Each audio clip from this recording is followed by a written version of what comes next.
60% of the time, it works every time. Welcome to the Squadcast movie podcast, episode 16. I'm Dan. That is Latrell. And honestly, based off that intro, we're going to start with Anchorman today. We have two movies today, Anchorman and The Town. One is very serious. One is very, very unserious. And based off just that sample, I don't know, but Latrell, I could have done so many quotes from that. I was honestly wondering which one you were going to use for the beginning of this one because Yeah. of how many quotes are in that movie. Half the reason I defaulted to that sample because, I don't even know what to choose. Let's just go with the sample we have from the movie. Because, all right, we're just gonna get right into Anchorman, and as we were saying, there are so many quotables from this movie. This is, I don't know about you, I grew up with this movie. This was probably one of the first, really funny PG-13 comedies I watched and loved. Oh yeah, no, I would absolutely agree. Anchorman, Legend around Burgundy, first and foremost. Yeah, that's full name. One of the greatest movies that I saw when I was growing up. I think what came out 2004. It was part of my childhood, it's part of my whole life, and this is, what are we in 2025? So a long time later. Yeah, no, it's been a while. I think, what's it, from 2004? 2004, yeah. So 21 years later, roughly. Yeah. Still a relevant movie. Still amazing, hilarious, still cracks me up. So yeah, I think it's safe to say this is up there with the greats for me. It was directed by Adam McKay, who nowadays does movies that get nominated for a bunch of Oscars all the time, because he still kind of has his style, but he's just a bit more serious now. But this was back when he was making a bunch of these PG-13 comedies, and I bring that up because they were adult comedies, but they weren't, because they weren't R-rated. There's something kind of impressive to me about being able to make a movie that's so funny while not going that inappropriate like that. I consider that a skill. I would agree personally.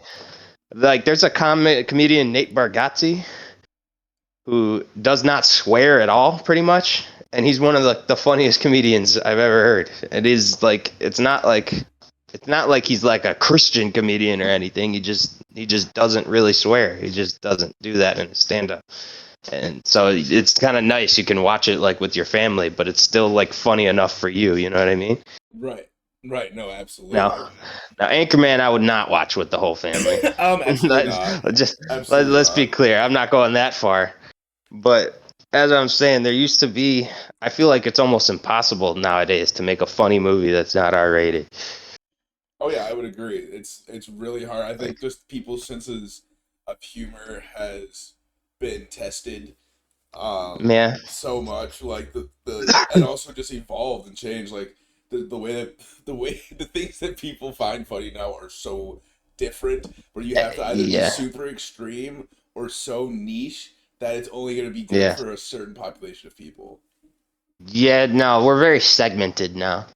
I feel like we used to be, I mean, in more serious terms, but even in less serious terms, when it came to enjoying comedies, we used to just be more in line on certain things, and now everybody kind of be like, "Yo, did you watch that one comedy special that came out?" Everybody be like, "Yeah, no, we all saw it, and it was awesome." Yeah, you know what I mean? Right, exactly. Or that's what it was kind of like in the early 2000s, and now we're in the massive internet age, and so everybody has their own thing they watch. There's 50 million Netflix shows, like Dave Chappelle specials that would come out in the mid early 2000s, and it would be you would talk about it the day it was coming out at school, go home, watch it with your family, and then go to school the next day, and everybody's like, "Hey, did you watch that last night?" And you know what I mean?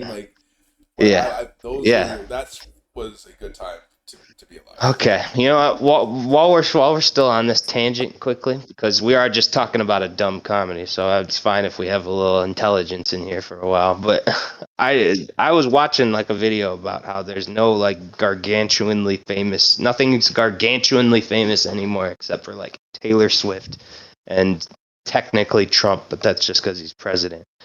And like because like back in the 80s the show MASH was so popular that its finale is in like the top 10 viewership next to nine Super Bowls and like all time. I would want to know, you know what I mean? what the definition of gargantuanly famous is, because like off the top like of my globally famous, like so famous, like Michael Jackson famous.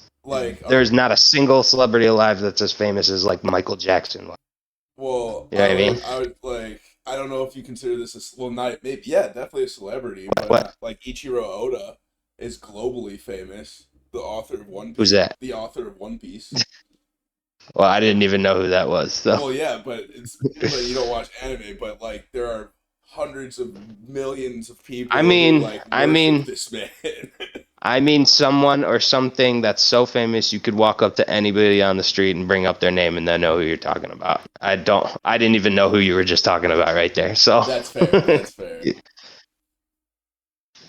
But like, and that used to be the case with like Michael Jackson or even like Michael Jordan. You know, like everybody in the world knew who that was. Yeah, no, that's true. Like it's kind of, it's like there's not. Nothing is so famous that you could talk to anybody about it anymore. Yeah. Except for like politics, kind of. Yeah. Holy shit. There's not really. I'm really trying to think. Yeah, no, there wouldn't be like. I guess. Would you consider like LeBron James to be in that category? Yeah, I would. Because I feel like I feel like you could go anywhere and be like LeBron James. Yeah. And they'd probably be like, yeah, we know who LeBron James is. Yeah. But I wonder how close behind him Steph Curry is. I would probably say pretty close, but also like with sports, I feel like it's a bit easier because that's like something that can be enjoyed globally without much context. Yeah, but it still counts. It's a sport, but it still counts. Yeah, that would be. But to bring this back to the movie we're talking about, everybody our age knows Anchorman. Yeah, exactly. Everybody our age watched this movie. What popular comedy does everybody like in the newer generations know? K-pop Demon Hunters? Yeah, I don't know. You know what I mean? It just recently became that. Up until then, there hasn't been much of anything, to your point, where I could be like, oh, did you see that? And I was with 100% confidence that most of the people I talk to have been like, oh, yeah, I've seen that. You know what I mean? I bet people look at me like, what the fuck are you talking about? I'm like, all right, never mind. I'm sorry. Right. Yeah, that's what I'm saying. But so that's why it's nice that we brought this movie up, because it's a nice reminder of that, and a nice reminder of just like, man, simpler times, I guess. I don't know. No, absolutely. Because this was peak Will Ferrell era, man. This is when he was just getting started.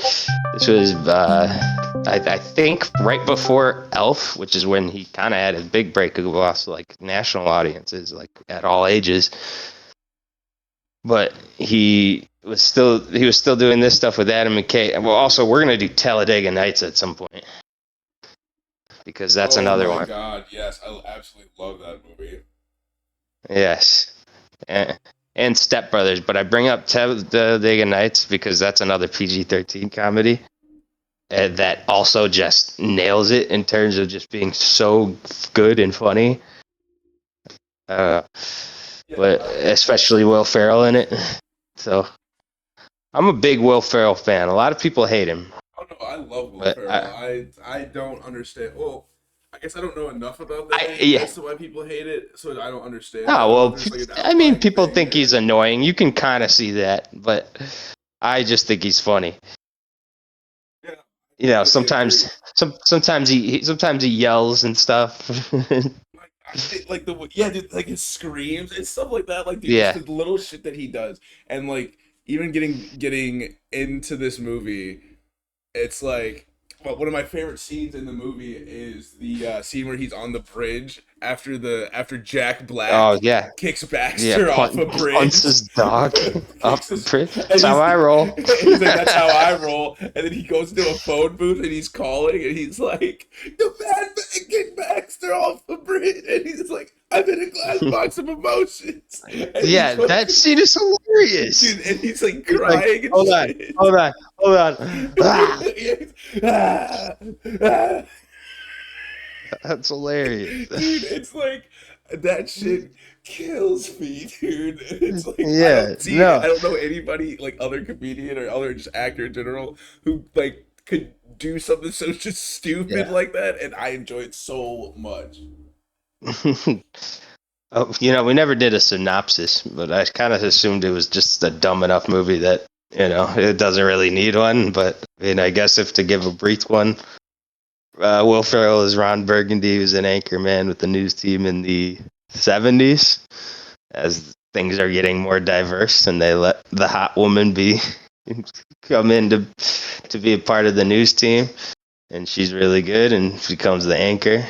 And the whole time, Will Ferrell's in a relationship with her, but he doesn't like that she's getting all popular or all successful, and that kind of creates its own drama. And then she tricks him into saying, "Go fuck yourself, San Diego," and gets fired. And and things happen. More things happen from there. There's a fight between news teams. He plays Yaz flute. Dude, the jazz flute scene is so good. Yeah. What does he pour into it? Isn't it like vodka or something? Or I can't Yeah, remember. just Like, somebody's like alcoholic beverage, and then he lights it just on fire. he lights it on fire. Can you do that with an alcoholic drink? I feel like you can't. I don't think you can, like, I know you can light the tops of like Like, certain vodkas on fire, but I don't think you would be able to like make a flamethrower well, with it. alcohol is flammable. It's not that flammable. Yeah, You know what I right. mean? You're Like, not spewing flame, and also it would have to be such a concentrated stream that coming out of a flute it wouldn't even make sense. yeah, obviously it's not meant to be real, but it's just funny. It is Like, I was just, how'd they even think of that? right. I mean, I feel like it had to be Will Ferrell. He was like, "I'm gonna pour this into the flute, and then it's gonna breathe fire." Yeah, They were like, "All right." probably. Okay, do it. All right, yeah, fuck it. You're Will Ferrell. Go for it. All you, bro. Going back to the big weather newsman fight near the end. Oh my god. I mean, it's so iconic. First of all, everybody comes in. There you get. Well, there's already the four main guys. But yeah, Who I'll go back to, because I have to talk about the four main guys. But like, you also get like Vince Vaughn, and then Ben Stiller, what's it called? fucking Tim Robbins, Ben Stiller, Tim Robbins, Luke Wilson, yeah, who loses his arms. Yeah, Shit, that was so funny. Then the fight, he gets it chopped off, and then later, for just no reason, a bear jumps up and rips off the other one. It's like, oh man, that's some funny shit. Fucking, and even the aftermath, because was it this one? And he was like, Brick killed somebody with a trident. Brick, you killed a man. Like, yeah, I did. Yeah, I did. He's like, you probably want to. You should probably go. Yeah, probably lay low for a while. Yeah, no, we gotta talk about Brick, man, because Brick is my favorite character. Brick is my favorite character. No questions asked. Dude, I saw a clip a few weeks ago of Steve Carell doing his tryout for the Anchorman, and the whole time he was like laughing his head off, and you could just hear everybody in the background also laughing. Like, you know how Steve Carell sounds when he's like laughing his head off, right? Yeah. And everybody else was laughing. Like basically the experience of working with him in this movie was that he was just killing everybody the whole time with all of his lines and all the extra stuff he did, and just even stuff he would say to people in between. That he was just cracking people up the entire time, and I'm like, yeah, like you're laughing right now because I'm getting secondhand laughter just thinking about how funny that must have been for everybody on that set around him. Steve Carell is also one of those people that he's just so funny, like inherently funny, and just the things he does are so funny. Because I mean, if we could do a podcast on The Office as an entirety, you know what I mean? Like, yeah, one of my favorite shows ever. Yeah, I know. We have had very minuscule talks about how we would maybe one day do a TV show on this pod, but I don't know. We're still a ways away from that, I think. We could do we'll talk about it. I just had an idea, but yeah, we'll think about it. Yeah, we haven't talked about it. but anyway, yeah, Steve Carell is one of those actors where you say like having him and in the same movie is insane. I would even go as far as to say I thought he should have gotten like a Golden Globe nom or something for, I don't know, because I don't know, comedic performances have a lot. They literally have a category in the Golden Globes for best performance, musical or comedy. I would have given him something. I don't know. It was an amazing comedic performance. He was just such a good idiot. Dude, the part at the end when Ron's like, he's given the news. He's like, I couldn't think of anyone better to help me with that than Veronica Corningstone. And in comes Brick. He's like, no, Brick, no. It's like, oh, okay. It's like, that is just so. I was dying. That made me laugh way harder than it should have. Dude, the fucking when they're talking it's just about after all everything the things that they love, the lamp scene, that one. I love carpet.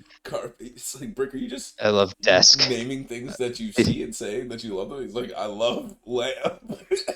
I love lamp. I think I grew up saying I love lamp. Literally grew up saying that shit, dude. And my brothers all the time. I love lamp. I love lamp. I love lamp. Now, do you really love the lamp, or did you just see it and now you're saying that you love the lamp? I love lamp. I don't know what we're yelling about. Oh my God, dude, like everything that man does in that movie is golden. I love it. Dude, no, bringing it back to the fight. He just has a hand grenade. Oh yeah, it's just. Frank, where did you get a hand grenade? I don't know. But it's just in his hand, and he's just standing there with it. They're all fighting, and he's just standing there, like yelling. Right. Ah! It's just a hand grenade. You think, okay, well, Brick's doing nothing, and then next time you see him, he throws a pitchfork at a guy.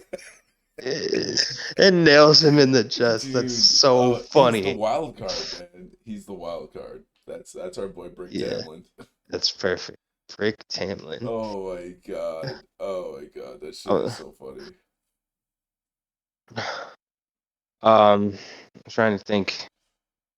Was there? Because I didn't take notes on this because it's just Anchorman. Yeah, I mean, I don't think you really had to take notes. Like, okay, yeah, there's a bit of a story to it, but I mean, I have notes. You know what I mean? But it's more just funny things about scenes and stuff like that. Is there any other quotes you have? Because I know I didn't say all the jokes I wanted. Dude, oh my god, there are literally endless quotes from this movie. Well, I do remember when going back to 60% of the time, it works every time. All the lines that people say about it when they actually smell it. Like the first thing Ron says, he goes, and I'm not going to lie, that smells like pure gasoline. Yeah, the Sex Panther. And then freaking Christina Applegate's like, oh, it smells like a used diaper filled with Indian food. Dude, what was it when they get back from the fight? Um, and the first thing Rodney's like, boy, that escalated quickly. I mean, that really got out of Oh hand yeah, fast. it's just, boy, that escalated quickly. Has been that's the other thing. This movie has inspired so many memes, including that And one. the champ goes, he jumped up a notch. Jump up a notch. Oh my god! Oh my god! Yeah, this scene. I had to look this one up because I didn't remember what else happened. And then Brick's like, "Yeah, I stabbed a man in the heart."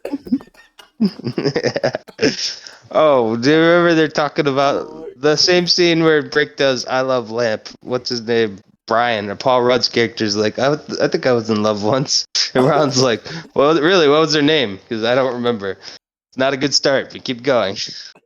And then he goes with like, I don't know, she was Brazilian or Chinese or something weird. Met her in the bathroom of Kmart. We made out for hours. Then we parted away. Never see each other again. Pretty sure that's not love. Damn it. dude, the scene. I think this is like once they start to once Ron and Veronica starts like beef with each other. You remember when Ron pays off the dude who does like the announcing? He opens the Yeah, channel Tits for McGee. yeah, with Oh yeah, Anchorman Tits McGee. with Ron Burgundy and Tits McGee, and she goes, Yeah, "I'm Veronica when she plays it Cornerstone. off, Tits McGee is on vacation." and they're like, "Damn it,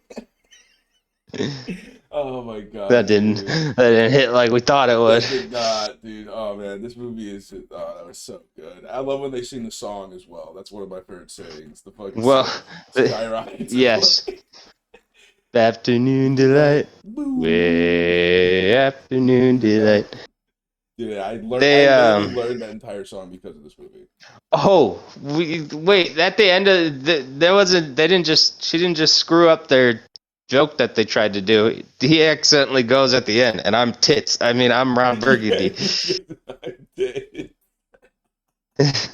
Like, damn it, motherfucker! This is pretty good. Oh my god. San Diego, discovered by the Germans in 1904. They named it San Diego. San Diego. Which, of course, in German means a whale's vagina. It's like, there's no way that's right. San Diego. You're right. I was trying to impress you. No one knows what it means.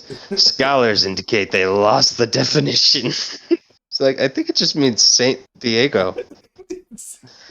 No. Agree to disagree. Amazing. Oh my god, yeah, no, this movie is top. Why don't you go to your home on Whore Island? Why don't you go?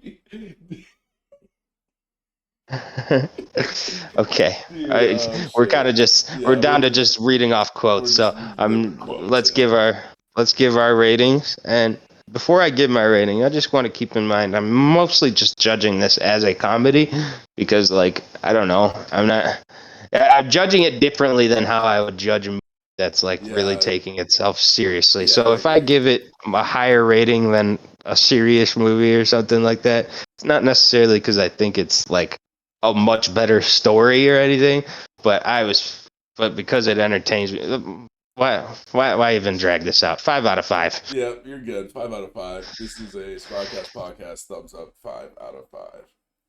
It's one of my favorite comedies ever. Same. And I'll be watching it for the rest of my life. Same.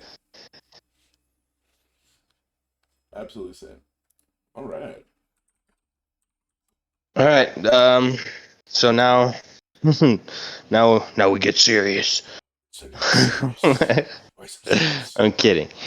But we're gonna talk about The Town, which was my recommendation for the pod. Yeah. And directed and starring Ben Affleck, and it's about a Boston bank robber and a part of Boston called Charlestown that's notorious for bank robbers, who they take a woman hostage on a bank robbery and let her go, and he kind of falls in love with her, and she doesn't know that he's the bank robber who basically made her open the bank vault and terrorized her, and at the same time he's juggling his relationships with her and an ex-girlfriend and his main buddy who's Jeremy Renner, and all that while that's happening, they got the FBI on the tail while they continue doing bank robberies. Which is, yeah.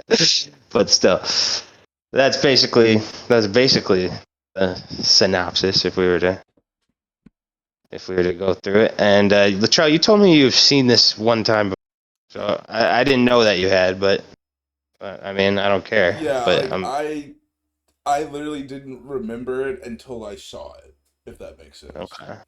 okay, for sure. Yeah, But well, it is a really, really good movie in my opinion, and there's a lot of things I like about it. Obviously, it's way more serious than Anchorman, but I'm also a big fan of. It's still funny a little bit. It is still a bit funny. It's still a bit funny, but I am also I'm a big fan of heist movies in general, so it tickled my fancy. Yeah. No, for sure. So probably my favorite part of the movie is Jeremy Renner. I don't know about you. Yeah, he's kind of the badass, reckless side character. Who, like, you like him, but like you're also a little bit afraid of what he might do. Yeah, I feel that he's a bit of a like a loose cannon almost. Yeah. But you also can't help but love him because you can tell early on, and then how his story plays out, that he's like a ride or die guy, and like you just know from his backstory, like he did time for killing somebody that was a threat to Ben Affleck's character. Yeah, Doug. So, Doug McRae. Doug McRae is Ben Affleck's character. Doug McRae. And before I get into anything else, I've realized after watching a lot of movies with actors I don't know, like good movies with actors I don't know, either because they're foreign or because they're independent, like, they just don't have A-list actors in there, Right. It's a little bit hard for me sometimes to readjust back to movies with a bunch of people I do know, because, like, I don't know, when I watch those movies, I'm able to just see the characters because I don't know the actors. Right. You know what I mean? Yeah, whereas, like, that is very obviously Ben effing Affleck. Yep, no, I hear you on that 100%. Yeah, but I mean, I can't take it out on the movie. It's something that was kind of making it hard for me to get immersed at times. But I did anyway. I also think it was, I don't know. I don't know the name of the actress that plays his love interest. I for some reason I used to think it was Jessica Biel, but it's not. What was that character? She's prettier than Jessica Biel. Was that who was his love interest? I can't remember her name in the movie. Krista, or was that Blake Lively? No, that's that Blake Lively. Is it Claire? Is that who it is? Claire, that's right. That's right. She's Claire. Rebecca Hall. Oh wait, I did know that. Okay, I know that. Yeah, anyway, I just think it's always kind of funny when a guy directs a movie and he stars in it, and he makes the love interest as just an absolute dime. like Seth Rogen did a movie a while ago about a comedy writer that like gets a hot girl, and the love interest is Charlize Theron. Like, of course you did. Of course you picked. You know what I mean? Like, of course you did that. I mean, dude, freaking Woody Allen back in the 70s picked, I don't know, Diane Keaton, because why not? Dude, a lot of people are just like, fuck it, bro. They got the power to do it. Why not? I know, it's just funny. I couldn't help but think about it because it's just, I don't know. No, I hear you. Funny. It is like it is funny. I mean, Blake Lively's pretty too. I mean, even though she's kind of trashy in this movie, she's big time trash in this movie, but she plays a good trashy girl. She did. Yeah, like she did a good job with that. Phenomenal performance. Like you kind of hate her, but like you kind of get what she's doing. Right, it's like, okay, I understand where you're coming from a little bit, I guess, but like, fuck you Yeah. at the same time. I like a part. There's a part. She's also, she's probably one of the more unserious characters, and she's a part where she's talking about like, I don't know, some beef she had with like someone who was Somali or something, and she goes, they think there's no more serious white people in Charlestown. I'm like, well, if there are, it's not you. It's not you. Yeah, like in my head, that's what I'm thinking. Like you're saying that you're not a serious person. Yeah, right. Like you are definitely not serious at all. So I wouldn't think there's any serious people here either. So yeah, but while there are some funny parts, obviously it's a very serious movie in that it's a very suspenseful movie. Not even just in the heist scenes, but the fact that he's got this extra relationship with him, like where with the girl that he robbed at the bank. Because I don't know, there's a part, he first sees her in the laundromat scene. He is kind of stalking her too, like like you could say it's because he wants to make sure that she doesn't like rat on them or something, but it's really because he's just he's into her. Yeah. And he's like looking at it at the laundromat scene, and I'm like, what the hell is this guy gonna do? Is he gonna like confess or something? And then he just starts hitting on her, and they go on a date, whatever. He even says like, what's the worst that could happen? And that cuts to a Fed raid. Yep. Like, oh, that's a very obvious answer they tried to do there. Right, they also do they do a really good job depicting like her trauma of it. I guess she does a good job with the acting performance, but like I don't know. They throw in like good lines for it. They told her to walk until she felt water on her toes, and she said like, I thought I'd step off a cliff. Right. But there's also a part of me. This again isn't a criticism. It's just something like I thought about. I almost wish. I don't know if they figured out a way to do this. I kind of wish that they didn't. We didn't know that he was part of the robbery. Like I can't and I don't know. What if it became more of a suspense from her perspective of like, is it, he's starting to sound a little familiar to the guy who robbed me. Is it him? Is it not? I don't know. Like, so suspense in that. But I mean, it would be a different movie at that point. But it was something I thought about because like I couldn't tell. There's, when the part when he talks about what she should do with the tattoo in the FBI. I'm like, is he giving himself away right now? Yeah, right. like what? Like, hold on, what's going on here? Like, should I know about this? Right. And I couldn't tell exactly if he was because, like, I'm watching it as the viewer. I know that he's a part of it. But, like, what if I didn't? What would I think right now? You know what I mean? Yeah, true. I guess it would. It would change the perspective of how you saw or felt about certain things in the movie, I think. Right. Yeah. And obviously, it made more sense to do what they did. I just.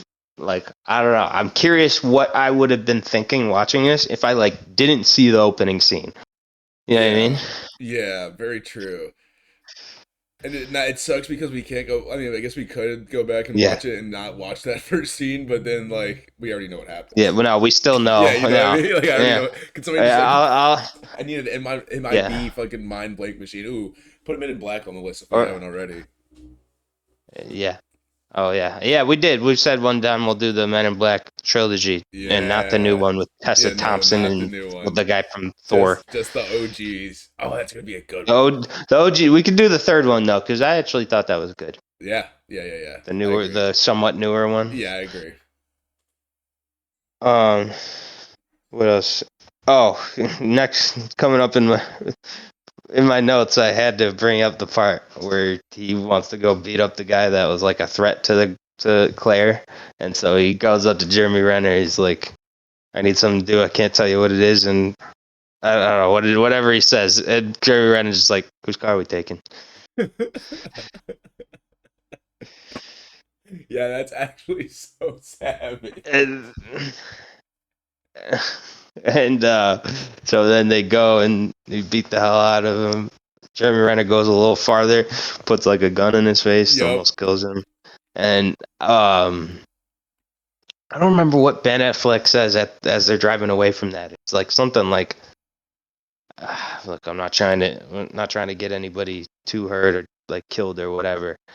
And Jeremy Renner goes, "Hey, you brought me." Like, you know what I mean? Right, like, hey, bro, you brought me. Don't get it twisted. I didn't bring you.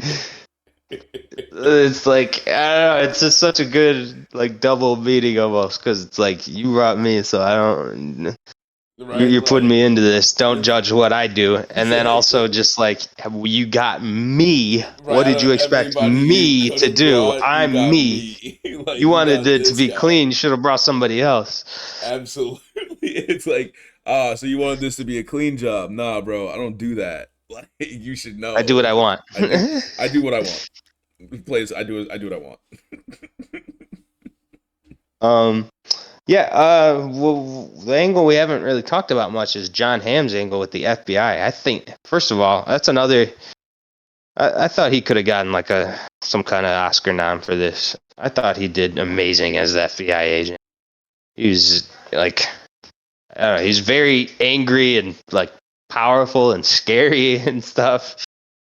Yeah, no, I would agree wholeheartedly on that. I thought he did a really good job with it. I also just like the way this movie angles like from the side of law enforcement. I mean, I know a lot of heist movies will do that, but I feel like this one like no, they did. Yeah, they do a little bit more of it. Yeah, for okay, sure. so I feel like I was wrong in saying that, but yeah, no, I feel like they just do a little bit more than some other heist movies I've seen in this movie in particular. No, yeah, I would agree, and they're just they do a good job with it. Like it feels very like realistic. There's a lot of very intelligent thoughts flowing through everybody working in there, like while they're investigating them. Someone made, I think there was a point, because this movie was made in like 2010 or 09 or something. It goes, there's no way we're getting 24-hour surveillance unless one of these idiots converts to Islam, which is very just funny to think about, because that's kind of how it worked with the FBI. They were, organized crime was kind of on its way out in the 2010s, and then they were focusing more on stuff post 9/11, like terrorism units and stuff. Right. So, I don't know. It was just a funny line to like say about that very quickly. I also in my notes is because I brought up how Jeremy Renner's character is named Jem. Which is very funny. Yeah, Jim Coughlin. Jem's he's a great character. He's a great like side character, but he's also a little bit scary because he sits down. There's a part where he meets Claire. Well, Ben Affleck's that's sitting outside with her, and you're kind of just thinking, "Oh shit." He knows. So what's gonna happen? I'm almost scared of like what's he gonna do right there in the moment. Right. Instead, he kind of just sits down and he's talking casually, and it's like, so, how'd you two meet? She's like, oh, we met at a laundromat. Oh, nice. Love among the bleach, huh? I don't know. Just fucking around. And what's cool, and I didn't even think about it, is when Ben Affleck talks to him later, he's like, so who you were following, Jem? Me or her? He's like, I was just checking up on things. Right. Wasn't expecting to find you. I wasn't expecting to find you, brother. what the hell are you doing with the hostage? Why are you here with the hostage? Like Which, I you need to mean, tell me. in all fairness, I mean, I'm on his side there. Like, wow. I guess this is a minor criticism, but that is something I'm thinking about the whole movie, which is why the hell would you do this? Like, why? Yeah, Why would you ever date your hostage? right? Like, why I is this a good idea to you? Well, I can't imagine any career criminal doing something like that. I don't know. That's crazy. I And mean, it's yeah, no, it's because no career criminal would do it, but it adds a yeah, layer. I guess that's my one other gripe with this movie is that these guys really don't act like they have the freaking FBI on their tail. They are literally being investigated furtherly, and I guess they don't fully know, but eventually they get brought in, so they have to know a little bit. And they still are like, yeah, we're gonna go rob Fenway Park. All right. Yeah, right. Like they it feels like I don't know. they don't really have. I know uh their logic is like, oh, this is the last one, and then we're getting out of here. But Yeah, but still, it's still to a point where it's like, I don't know. You gotta have some type of wherewithal about you, or just some type of like, I don't yeah, know, life saving sense. I can't even think of the term for it right now, but I think you know Mm, what I'm talking about. yeah. They and they all well, that I actually have a few things to say about the robbery in the middle when they're in the nun costumes. Well, for one, what did you think about that part where the cop sees them and just like doesn't do anything? I mean, there's like two schools of thought for that. I feel like it's like one, okay, sees them, could technically just wait till they get like go and then call for backup. Or two, he sees them, he tries to do something, and he just gets lit up by a car full of people. You know what I mean? So it's like, what would you do in that situation? You see that, like, I'd be pretty fucking freaked out too. You know what I mean? I'd be like, Okay. all right, like, No, okay. No, I'm glad you said that because I don't know why I didn't really think about that. Yeah, if he had done something, he would have been dead. Wouldn't yeah, he just gets lit up. Like they just light this man up. If he just stands there like, all right, just go I'm, on for it. At least he can like walk away and then call for backup. Man, that. Yeah, everybody I've ever watched that movie with laughs at that scene. Like they just laugh when that happens. It's like, Uh, nah, dude, this And, dude just I, and saved I'm his kind of, own life, bro. Like I'm he like, was I like, don't nah, know. I guess I I've got just this. always been confused. I don't know, but whatever. Yeah, I don't know, man. In my mind, like that's how I saw him. Like, dude, if I was in that situation, I'd be like, nah, go for it, dude. That's all you. I'm not gonna stop you. I'm not about to sit here and stop four motherfuckers in masks and be like, I'm Uh, gonna be a hero. Like, dude, I want to be a hero while I'm alive, not dead on a picture. yeah, yeah, right on a picture. There is some good filmmaking techniques during this scene. I don't think Ben Affleck's an amazing director, but I think he has like his little moments. I don't know. During like the car chase, there was one shot where they're like coming up on a corner. Not a corner. It's like it's a wall in front, and it's a left turn and a right turn. And the way it's shot, it's from the perspective of like the front of the car, and so you don't know like where you don't know if someone's gonna pop out from one of these turns as it's driving towards it until it finally makes the turn on the road, and it's very like up and in your face. It kind of feels like you're driving the car, and like you and with that and with the fact that they're going really fast, it's like very like anxious. I don't know, like it was overwhelming for a second. I just thought that was a really good shot.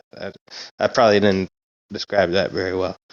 No, I know Uh, what you're talking about, and you know, because the other movie was Anchorman, I was always gonna start this video with uh was always gonna start this video with like something from Anchorman, like a quote from Anchorman, but I almost did close the bridge. What? Close the fucking bridge. That would have been a good one too. I'm happy with our starter though. I know, I am too, but I just thought that was such a good line delivery. I don't know. I would agree. No, I agree. I think they do a good job.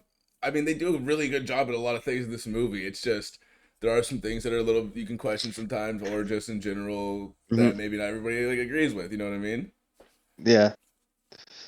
But yeah, speaking of the filmmaking techniques, do you also remember when Doug and Jem, they have like that little fight about him like not wanting to do the last job, and Jem really quickly like tells the story about the guy he killed for him, and there's like a very quick like black and white flashback edit of when he does it, and I thought it looked really cool. It looked like something out of Sin City almost.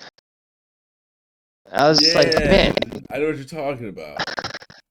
Things like that. I just wish maybe that's my problem with Ben Affleck as a director. I feel like he's good enough to do some really cool tricks and stuff as a director, but he doesn't. It's like he's scared to utilize them too much, so he just doesn't utilize them. I don't know. I thought it would have been cool to see some more of the shots like that in the movie. Yeah, no, I agree with that. I mean, I think the art style and just the overall aesthetic of the movie was good. This who was the dude who did the cinematography for this one? Like Robert L something, I think is what I read.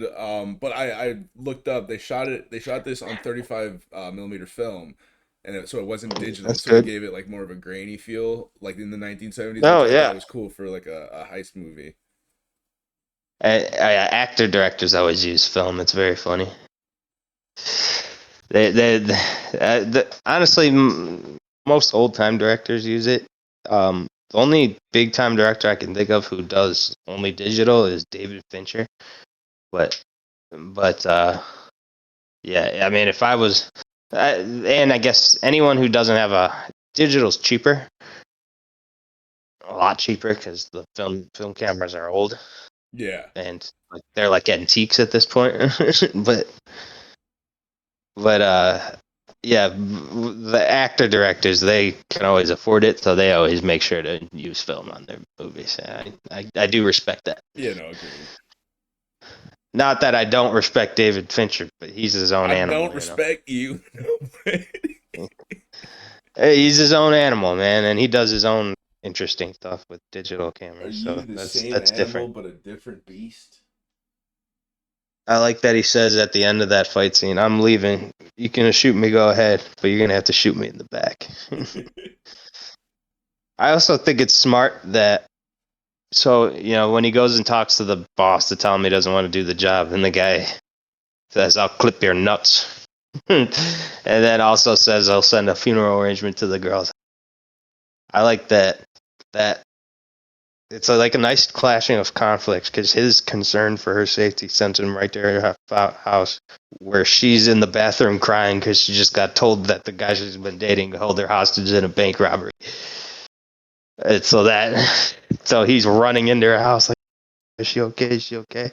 Okay, she's okay, but now I'm in trouble. Right, like, no, she knows that I'm a piece of shit. I also put in my notes that I wondered if this script started off as a story about guys who rob Fenway Park, because that can kind of almost be its own movie. That could be. What do you even get out of Fenway Park, though? Like, what are you robbing? They said it was after a 4-game series, $3.5 million. Oh, that's right. But like, I mean, you saw them in there, dude. They were in the security room shoving piles of cash into the bags. That is true. I'm so. It was a legit robbery. That is such a crazy idea to me to be like, hey, we're just gonna go to this ballpark. Dress up as cops, rob the security room, switch into EMTs outfits, yeah, right, and try to drive out. And the only reason they got screwed was because Blake Lively told him that it was gonna happen. Told the guy it was gonna happen. Yep, literally. Otherwise, they would have did it. And they switched back into the cop uniforms so that they could get out. And then Jeremy Renner kind of does the diversion for him. You know what? This is another little critique I have, but none of these cops recognize faces, huh? Yep, nope. No facial recognition. Because it was, I don't know. I get why they showed him seeing Jeremy Renner die, but it made no sense for him to be anywhere near that scene. Like, dude, get out of there. Right? Like, leave. Leave. I can't even imagine. I don't know. There's a lot of things. His character doesn't always act like how a career criminal would act. That's all I gotta say. Yeah, I agree. Falling in love with a hostage, staying around to watch the FBI get in a shootout with your buddy who you are also guilty with. I don't know. Yeah, no, not a career criminal. Just a guy. I wouldn't have even given her that money at the end. Yeah, no shot. I know she kind of had that line about her sunny days to kind of let him know that she wanted him to like get away, but like still, I have one. I don't know if you have anything else, but I have one more like big thing I want to say about this movie before we can wrap it up. Okay. Is that even though I just said I wouldn't have given her that money, I loved how it ended, like with what she did with it. Like she kind of she renovated the hockey rink. Yeah. I don't know. I thought there was something it almost brought a tear to my eye, to be honest.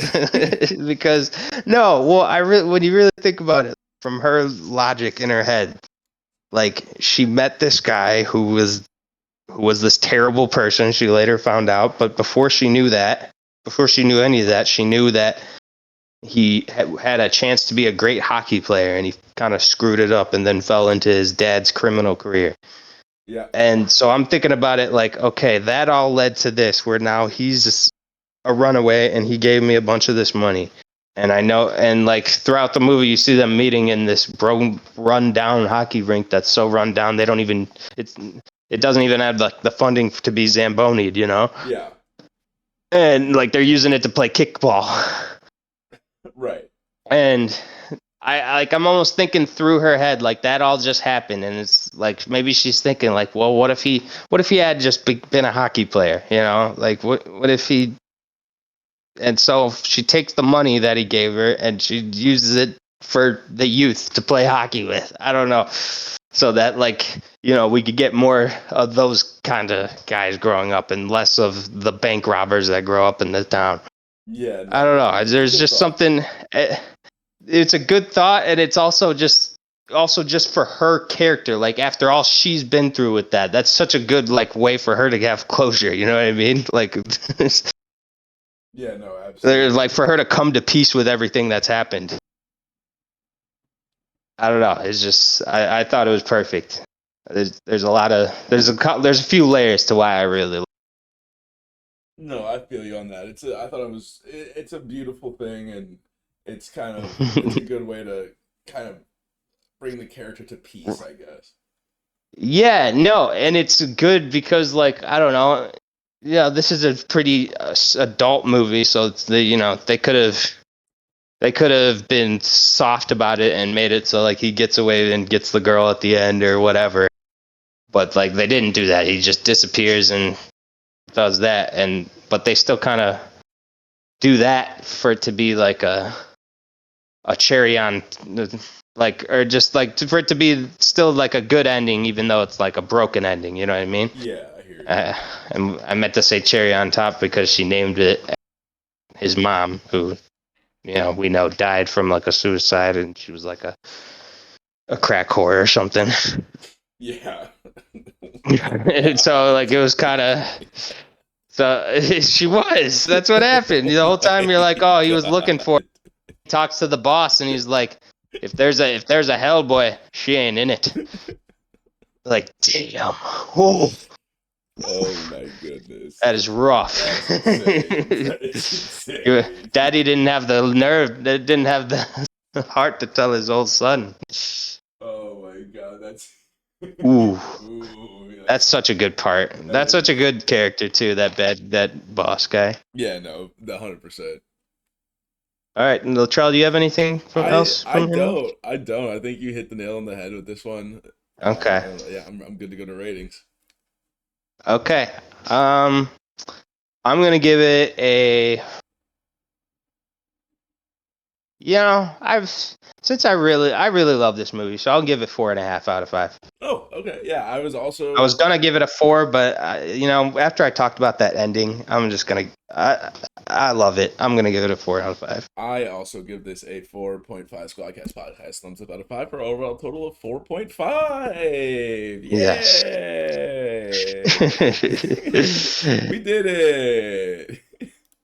We did it. Woo! Man, this was a very fun pod. I love this. Yeah, this is another good. I mean, we're in our bag. We're in our bag. Yeah, we're in our bag. We're deep into it now. We know what we're doing. We know how to do this. It's good, bro. We know how to do this. We're good. We're in the bag. We're efficient, and we're doing a good job.